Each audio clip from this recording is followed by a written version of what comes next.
Wednesday on your Christian Family Radio morning show, always money mindset, helping you to see money as a tool, not just a goal.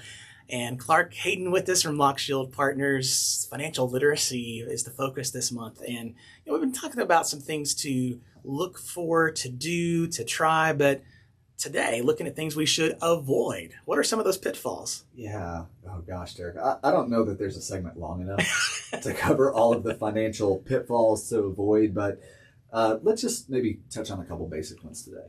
And to start with, I have one that's just very, very broad, and that's just simply not having a plan. Anything that we do in life, whether it's related to your profession or your family life or your health or your finances, being intentional is a good thing. We want to have specific goals or to-dos that we're working towards. That's one of the most common financial mistakes, is just simply not having a plan.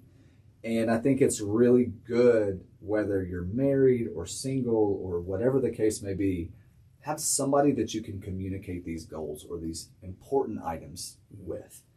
Having an accountability partner is a big deal.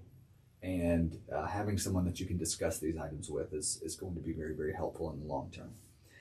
Along with that, a couple of the major common mistakes. Number one is very basic, but simply living beyond your means. One of the most basic financial principles is to simply spend less than you earn. Sounds easy. Sometimes not so easy to implement. True. So really focus on keeping your spending below your income is a great way to do it. Another one is failing to save for emergencies. We all know that things are going to pop up. Car repair, we got to replace the roof, or somebody has an unexpected medical bill.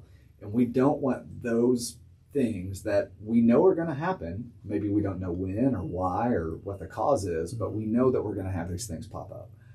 Having some money on hand to cover those things is critical, so that we don't fall into that trap of this revolving door of credit card debt. And then the last one I'll throw out there is just simply not starting retirement savings or long-term savings, even if it's not specifically for retirement. The earlier that we start, the better off that we are.